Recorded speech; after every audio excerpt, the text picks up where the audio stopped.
जय हिंद दोस्तों। आज हम लोग पढ़ने वाले हैं बायोलॉजी का जो पहला चैप्टर था हमारा पोषण चैप्टर, उसी का हम लोग अब शॉर्ट क्वेश्चन और लॉन्ग क्वेश्चन पढ़ने वाले हैं, यानी 2 नंबर और 5 नंबर वाला क्वेश्चन पढ़ने वाले हैं। उसी में जो क्वेश्चन पूछता है 2 नंबर का या 5 नंबर का, उसी क्वेश्चन को हम लोग आज देखने वाले हैं। अगर आप लोग हमारे पहले चैप्टर पोषण चैप्टर को नहीं पढ़े होंगे तो जाकर पिछले वीडियो को देख लीजिएगा, ताकि उसमें आप लोगों को अच्छे तरीके से समझ में आ जाएगा। इस वीडियो में हम आप लोगों को केवल शॉर्ट क्वेश्चन और लॉन्ग क्वेश्चन के बारे में ही बताने वाले हैं। चलिए हम देखते हैं। देखिए हमारे यहाँ पर एक इमेज लगा हुआ है, जिसमें आप लोगों को फ़ोटो में अच्छा तरीके से दिखाई देगा। ये PDF है, इसमें आप लोग अच्छे से देखिएगा क्वेश्चन कौन कौन है। इसमें सबसे पहला हमारा क्वेश्चन है कि सजीव के 4 लक्षण लिखे। यह क्वेश्चन आपका 2021 में और 17 में पूछा गया है कि सजीव के 4 लक्षण लिखने के लिए। तो हम आप लोगों को पढ़ा दिए हैं कि सजीव के कितने लक्षण होते हैं। तो इसमें 4 को पूछा है, तो हम 5 को इसमें बता रहे हैं। आपका इमेज में भी 5 को दिखाई देता होगा, उसमें ध्यान से देख लीजिएगा। पोषण सबसे पहला इसका कौन सा ये होता है कि इसमें पोषण की क्रिया होती है। इसमें कौन सी क्रिया होती है? पोषण की क्रिया होती है। सजीवों के अंदर कौन सी क्रिया पाई जाती है? पोषण की क्रिया पाई जाती है। और दूसरी जो हमारी होती है वह श्वसन की क्रिया होती है। सजीवों के अंदर कौन सी दूसरी क्रिया पाई जाती है? श्वसन के। और तीसरी हमारी होती है परिवहन भी होता है इसमें। और 4 में आप लिख लीजिएगा उत्सर्जन की भी क्रिया इसमें पाई जाती है। और एक लास्ट में इसमें दिया है कि वृद्धि भी क्या होता है इसमें होती है, वृद्धि की भी क्रिया होती है। यानी सजीवों के अंदर पोषण की क्रिया होती है, श्वसन की क्रिया होती है, परिवहन की भी क्रिया होती है, उत्सर्जन की क्रिया होती है और वृद्धि की क्रिया होती है। अगर क्वेश्चन ही पूछेगा तो आप लोग अच्छे तरीके से इसको लिख लीजिएगा। उसके बाद हमारा 2 नंबर क्वेश्चन पूछ रहा है कि ये आपका 1 नंबर हो गया। 2 नंबर क्वेश्चन है, उसका जो पूछा है क्वेश्चन कि प्रकाश संश्लेषण क्या है, इसका रासायनिक समीकरण लिखे। ये क्वेश्चन 2020 और 22 में पूछा गया है। यानी प्रकाश संश्लेषण क्या है और इसका रासायनिक समीकरण लिखे। देखिए प्रकाश संश्लेषण किसे कहते हैं? तो हरे पेड़ पौधे अपना भोजन स्वयं संश्लेषित कर लेते हैं, यानी खुद बना लेते हैं अपना भोजन। उसी को हम लोग क्या कहते हैं? प्रकाश संश्लेषण कहते हैं। उसे क्या कहते हैं हम लोग? प्रकाश संश्लेषण।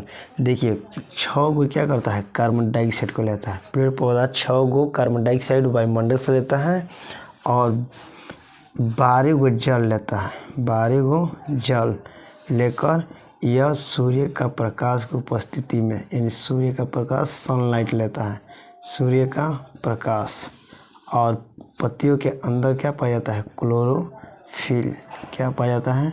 क्लोरोफिल के मदद से ये अपना भोजन बनाता है, जिसमें C6H12O6, यानी यह इसका क्या है? कार्बोहाइड्रेट, यानी इसका भोजन है। कार्बोहाइड्रेट बनाता है। और इधर बनता है 6 गो जल और 6 गो ऑक्सीजन होता है, जो बाहर निकल जाता है। तो याद रखिएगा, यह इसका समीकरण होता है। आपके एग्ज़ाम में बहुत ज़्यादा इम्पोर्टेंट होता है इसका लिखना। आप लोग परिभाषा लिखने के बाद इस समीकरण का लिखना क्या होता है? ज़रूरी होता है। तो इसको आप लोग लिख लीजिएगा।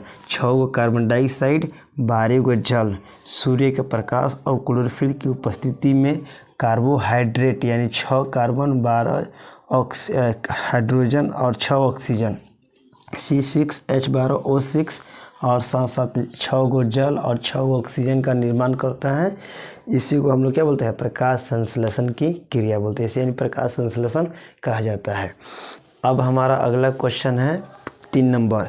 प्रकाश संश्लेषण के लिए आवश्यक कच्ची सामग्री पौधे कहाँ से प्राप्त करते हैं? यानी प्रकाश संश्लेषण के दौरान जो पेड़ पौधे होते हैं वो अपने कच्चे सामग्री मिनरल मटेरियल कहाँ से प्राप्त करते हैं? तो याद रखिएगा, जो कार्बन डाइऑक्साइड होता है वह हमेशा कहाँ से प्राप्त करता है? तो वायुमंडल से। कहाँ से प्राप्त करता है? वायुमंडल से। जल जो होता है वो कहाँ से प्राप्त करता है? भूमि से। सनलाइट कहाँ से प्राप्त करता है? तो सूर्य से। सूर्य से होता है क्लोरोफिल, उसी पत्ती के अंदर क्या रहता है? उपस्थित रहता है। इन्हीं सभी चीज़ों का मदद से क्या करता है, पेड़ पौधा अपना भोजन बनाता है। इसमें हम भी लिखे हैं कि प्रकाश संश्लेषण के लिए आवश्यक कच्ची सामग्री पौधे अलग अलग स्रोतों से प्राप्त करते हैं। जैसे कि कार्बन डाइऑक्साइड कहाँ से प्राप्त करता है, वायुमंडल से। जल कहाँ से प्राप्त करता है, धरती से यानी भूमि से। क्लोरोफिल पत्तियों के क्लोरोप्लास्ट में रहता है और सूर्य के प्रकाश प्राप्त कर अपना भोजन का निर्माण करता है। यानी प्रकाश संश्लेषण के दौरान क्या होती है, ऊर्जा प्राप्त होती है, यानी पेड़ पौधों को भोजन प्राप्त हो जाता है। उसके बाद हमारा अगला क्वेश्चन है परपोषण क्या है। 4 नंबर जो क्वेश्चन है 2023 में क्वेश्चन पूछा हुआ था, आप लोग इसको भी थोड़ा देख लीजिएगा। परपोषण क्या होता है, तो पोषण की वह प्रक्रिया जिसमें कोई जीव अपना भोजन स्वयं संश्लेषित ना कर पाए, यानी जो जीव अपना भोजन खुद नहीं बनाता है उसी को हम लोग क्या कहते हैं, परपोषण। इसमें प्रकाश संश्लेषण क्रिया नहीं होती है। जैसे हम लोग कौन जीव होता है, परपोषण करने वाले जीव होते हैं। जीव जंतु जितने भी होते हैं सब क्या होते हैं, परपोषण। और स्वपोषण कौन होता है, हमारा पेड़ पौधा, तो याद रखिएगा। इसके बाद हमारा है 5 नंबर क्वेश्चन। 5 नंबर जो क्वेश्चन है मृतजीवी पोषण क्या है, ये भी 2023 में पूछा हुआ क्वेश्चन है।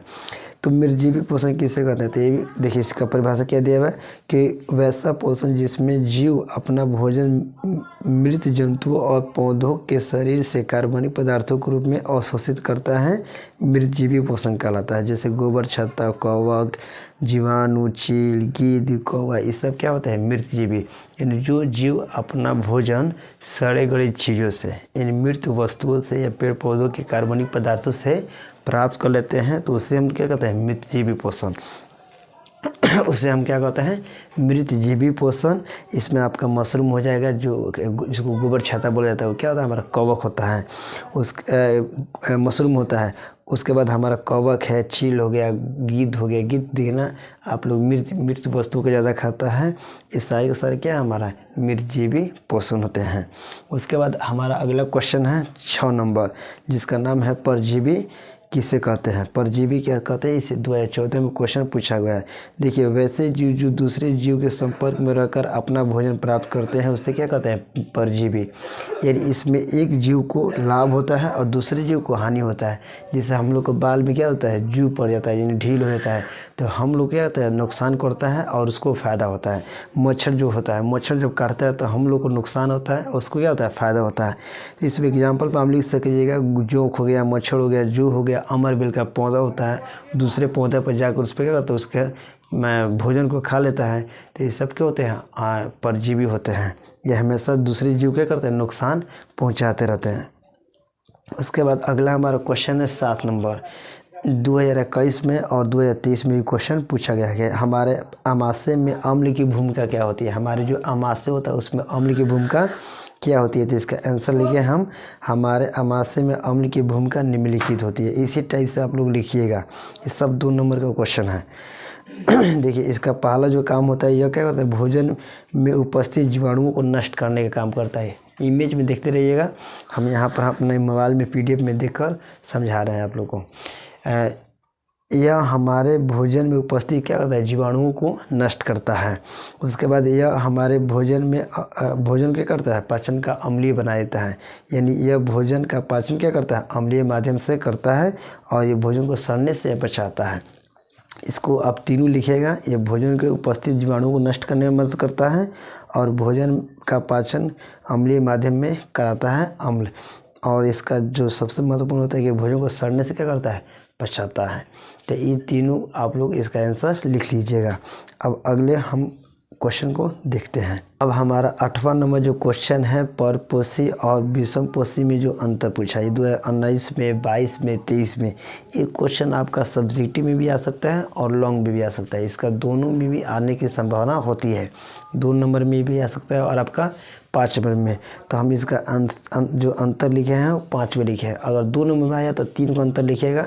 अगर 5 नंबर में आ गया तो क्या कितना लिखना है, 5 को अंतर। यानी शॉर्ट क्वेश्चन में आ गया तो 3 को अंतर और लॉन्ग में आ गया तो 5 को अंतर लिखना है। सबसे पहला देखिए हमारा एक तरफ आप लिखिएगा परपोषण, स्वपोषण, एक तरफ परपोषण लिखिएगा यानी विषम पोषण। देखिए इसमें सबसे पहला हमारा स्वपोषण के अंदर, स्वपोषण जो जीव होते हैं वो अपना भोजन क्या करते हैं, स्वयं संश्लेषित। इसमें हरे पेड़ पौधे आते हैं। परपोषण वाले जो जीव होते हैं वो अपना भोजन स्वयं संश्लेषित नहीं कर पाते हैं। जो हरे पेड़ पौधे होते हैं उनमें क्लोरोप्लास्ट पाए जाते हैं। यानी स्वपोषण में क्लोरोप्लास्ट यानी हरित लौह पाया जाता है, जबकि परपोषण में क्लोरोप्लास्ट यानी हरित लौह नहीं पाया जाता है। अब हरित लौह पाया जाता है, इसीलिए कारण से क्या करता है, प्रकाश संश्लेषण की क्रिया करती है, जबकि विषम पोषी में प्रकाश संश्लेषण की क्रिया नहीं होती है। ये भ्रमणशील नहीं होते हैं। भ्रमणशील मतलब गति नहीं करते हैं। जो हरे पेड़ पौधे अपना गति होती नहीं करते हैं, जबकि विषम पोषी वाले जो जीव होते हैं वो क्या होते हैं, भ्रमणशील होते हैं यानी गति करने वाले होते हैं। इसमें हरे पेड़ पौधे होते हैं, जबकि इसमें अमीबा, कवक और विभिन्न प्रकार के जितने भी जीव जंतु होते हैं ये सब परपोषी के अंदर आ जाते हैं। इसके बाद हमारा अगला क्वेश्चन है कि मनुष्य में दांत कितने प्रकार के होते हैं और उनके नाम और कार्य भी लिखिए। 2021 में आपका क्वेश्चन पूछा हुआ है। देखिए, मनुष्य के जो दांत होते हैं वो 4 प्रकार के होते हैं। इनका कार्य और नाम हम पूरा नीचे लिखे हुए हैं। देखिए, पहला जो हमारा दांत होता है इंसिजर होता है, जिसको हम लोग हिंदी में क्या करते हैं, कृंतक बोलते हैं। क्या बोलते हैं इसको, कृंतक। इसका काम जो होता है काटने का काम कौन करता है, इंसिजर। 2 नंबर में हमारा है रदनक, जिसको इंग्लिश में बोलते हैं कैनाइन। इस क्या करता है, चीरने और फाड़ने का काम करता है। देखिए, इधर होता है साइड में, तो इंसिजर के बाद क्या होता है, कैनाइन होता है जो चीरने और फाड़ने का काम करता है। 3 नंबर में हमारा है अग्रच्वर्णक, जो कहता है इसको इंग्लिश में हम लोग प्रीमोलर बोलते हैं। क्या बोलते हैं, प्रीमोलर। ये चबाने के लिए काम करता है, चबाने और पीसने का काम करता है। उसके बाद हमारा है 4 नंबर में च्वर्णक, जिसको इंग्लिश में हम लोग बोलते हैं मोलर। ये क्या करता है, चबाने और पीसने का काम करता है। सारे आंसर आपका इमेज में दिखाई दे रहा होगा, हम अपनी PDF में देख कर बोल रहे हैं। जो क्वेश्चन दिया है वहीं से उस पर भी लगा हुआ है, आप लोग वहाँ पर भी ध्यान से देखिएगा। जो समझा रहे हैं उसको भी आप लोग ध्यान से समझिएगा। इसके बाद हमारा अगला क्वेश्चन है 10 नंबर, जो 2022 में पूछा हुआ है कि जठर ग्रंथि से स्रावित होने वाले रस। जठर ग्रंथि में 2 तरह के रस पाए जाते थे। एक का नाम था रेनिन, दूसरा का नाम था पेप्सिन। रेनिन था जो दूध का पाचन करता था, दूध से दही को बनाता था। और जो पेप्सिन होता है जो किसका पाचन करता है, प्रोटीन का पाचन करता है। उसके बाद नेक्स्ट क्वेश्चन हमारा है 11 नंबर क्वेश्चन के पित्त क्या है मनुष्य के पाचन में, इसका क्या महत्व है। ये क्वेश्चन 2016 में, 21 में और 23 में पूछा हुआ है। देखिए, पित्त क्या होता है, पित्त जो होता है, पित्त रस भोजन के पाचन में भाग नहीं लेता है, लेकिन ये विभिन्न प्रकार के रसायन होते हैं जो क्या करते हैं, पाचन में सहायता करते हैं। इसका जो महत्व होता है निम्नलिखित यहाँ पर दिया हुआ, देख लीजिएगा। यह भोजन को अम्लीय प्रभाव क्या होता है, क्षारीय बनाता है। जो पित्त रस होता था अम्लीय, जो भोजन अमाशय से पचकर छोटी आंत में आता था तो उसको क्षारीय कौन बनाता था, हमारा पित्त रस। यह भोजन में एक आए हानिकारक जीवाणु को भी क्या करता है, नष्ट करता है। यानी भोजन में जो भी अमाशय में जो जीव नहीं मरता उसको कौन मारने की कोशिश करता है, पित्त मारने का भी कोशिश करता है। यह आंत में उपस्थित एंजाइम की क्रिया का तीव्र बनाता है। यानी जितने भी एंजाइम होते हैं उनके तीव्र यानी उसके पाचन क्रिया को तेजी से कौन कर देता है, हमारा पित्त रस। तो इसको आप लोग याद रखिएगा अच्छा तरीके से। उसके बाद हमारा अगला क्वेश्चन है 12 नंबर कि दीर्घ रूप यानी रसाकुर या बिलाई क्या है और इसका कार्य क्या होता है। देखिए, छोटी आंत का जो सबसे अंतिम भाग था इलियम, वहाँ पर एक उंगली के जैसी क्या थी, संरचना पाई जाती थी। उसी को हम लोग क्या बोलते हैं, दीर्घरूम या उसको बिलाई कहते हैं। यह पचे हुए भोजन को अवशोषण करने का काम करती है। यानी इसमें से जो पोषक तत्व रहता है उसको क्या करता है, अवशोषित करके यानी चूस कर क्या करता है, ब्लड में भेजने का काम करता है। कौन, बिलाई। इसके बाद हमारा अगला क्वेश्चन है 13 नंबर। यह भी आपका क्वेश्चन 2019 में पूछा गया है कि पाचन एंजाइम का क्या कार्य होता है। जो पाचक एंजाइम होते हैं उनका महत्व क्या होता है, मतलब उसका कार्य क्या होता है। तो पाचक एंजाइम जो होते हैं पाचक रस में उपस्थित होते हैं, जो पाचन ग्रंथियाँ से निकली होती है, स्रावित होती है। पाचक एंजाइम के रूप में पेप्सिन, गैस्ट्रिक लाइपेज पाए जाते हैं। पेप्सिन भोजन के साथ आए हुए प्रोटीन को पचाकर पेप्टोन बदल देता है, जबकि गैस्ट्रिक होता है हमारा, वो क्या करता है, वसा को पचाकर वसीय अम्ल और ग्लिसरॉल में बदल देता है। यानी जो प्रोटीन का पाचन कौन करता है, हमारा प्रोटीन का पाचन करता है हमारा पेप्सिन। प्रोटीन का हम पढ़ा दिए, उसको जगह अच्छा समझ लीजिएगा। प्रोटीन का जो पाचन करता है पेप्सिन करता है, जो पेप्टोन में बदल देता है। और वसा जो होता है वो गैस्ट्रिक लाइपेज को पचाकर वसीय अम्ल और ग्लिसरॉल में बदल देता है। इसके बाद हमारा अगला क्वेश्चन देखते हैं कि इसमें क्या दिया हुआ है। हम आपको यहाँ पर लिखे हुए हैं कि अमीबा एक प्राणी संपोषी जीव होता है। यह एक मृदुजलीय एकोष्ठीय तथा अनिश्चित आकार का प्राणी होता है। यह जलीय सूक्ष्म जीवों तथा सूक्ष्म पौधों को अपना भोजन बनाता है जो जल में तैरते रहते हैं। जब यह भोजन अमीबा के बिल्कुल पास रहता है तो वह क्या करता है, कुटपाथ के द्वारा अपने पूरे मतलब जितना भी उसका मतलब कि जीव होता है उसका करता है पकड़ने का काम कुटपाथ से करता है और भोजन को निकल कर कहाँ पर देता है, भोजन रसधानी में। वहाँ पर जाने के बाद उसमें से एंजाइम निकलता है और भोजन को वहाँ क्या होता है, पाचन होना स्टार्ट होता है, यानी वो चला जाता है कहाँ, जीव द्रव में चला जाता है। कहाँ पर चला जाता है, जीव द्रव के अंदर चला जाता है और वहाँ पर उसका पोषण पूरा तरह से क्या होता है, कंप्लीट हो जाता है। अमीबा उसके बाद अपने भोजन को करता है बाहर निकालने के लिए, इसका कोई फिक्स रास्ता नहीं होता है, कहीं से भी क्या करता है भोजन को बाहर निकाल देता है। और ये अमीबा में जो पाचन की क्रिया होती है वो 3 तरह से होती है। यह पहला का नाम हमारा आता है अंतर्ग्रहण, पाचन और बहिष्करण, यानी पहले वो भोजन को अंतर्ग्रहण करता है फिर उसको पचाता है और शरीर से बाहर निकाल देता है। इसका इमेज आप लोग बना दीजिएगा, बहुत ज़्यादा क्या होता है ज़रूरी होती है। आपका क्वेश्चन 5 नंबर में हमेशा आता है। कितना नंबर में आता है क्वेश्चन, है 5 नंबर में। इसके बाद हमारा अगला क्वेश्चन है मनुष्य में पाचन की क्रिया का विवरण कीजिए, यानी मनुष्य में आहार नल का एक स्वच्छ चित्र बनाकर दिखाना है, मतलब उसका एक स्वच्छ चित्र बनाना है। तो मनुष्य में ये क्वेश्चन आपका पूछेगा, हर साल एग्जाम में पूछता है, 2014 में, उसके बाद 18 में, 19 में और 2021 में भी क्वेश्चन ही क्या हुआ है, पूछा हुआ है। देखिए सबसे इसमें इसका आंसर हम लिखे हैं कि मनुष्य में पाचन की क्रिया निम्नलिखित अंकों में क्या होती है, पूर्ण होती है, यानी कहाँ कहाँ पर पूर्ण होती मतलब धीरे धीरे इसका पाचन होता है उसके बारे में लिखे हैं। यह मुगवा से शुरू होती है और कहाँ तक जाती है, छोटी आंत तक जाती है। सबसे पहले हम लोग भोजन का पाचन कहाँ करते हैं, मुगवा के अंदर। कि इसमें भोजन का पाचन दांतों एवं लाल ग्रंथियों से होता है। लाल ग्रंथि से टाइलिन नामक एंजाइम निकलता है जो स्टार्च यानी मंड का पाचन करता है।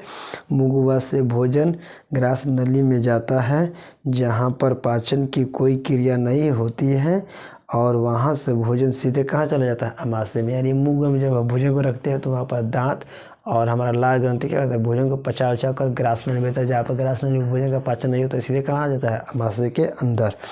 अब अमाशय में भोजन का पाचन, तो अमाशय में जठर ग्रंथि पाई जाती है जिससे जठर रस निकलता है।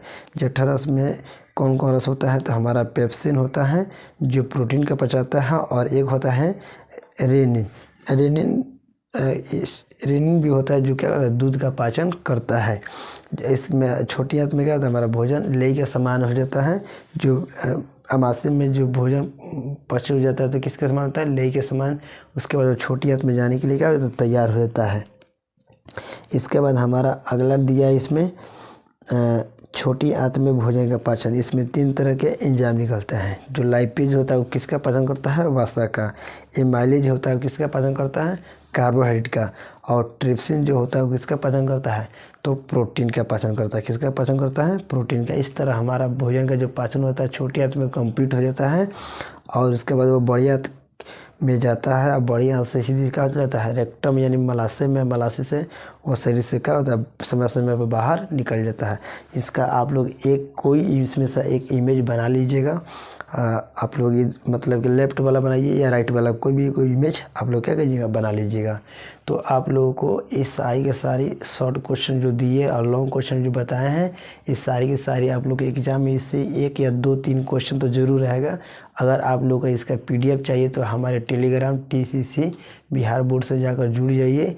और अगर हमारे चैनल पर नए हैं तो चैनल को सब्सक्राइब कीजिए और ढेर से ढेर इसको शेयर कीजिए ताकि बहुत से बच्चों को ज़रूरी है कि 2024 में एग्ज़ाम देने वाले हैं उनको और ज़्यादा ज़रूरी है कि क्वेश्चन अगर कोई नहीं समझ में आ रहा है तो हमारे चैनल से जुड़ जाए और इसको ज़्यादा से ज़्यादा क्या कीजिए, शेयर कीजिए।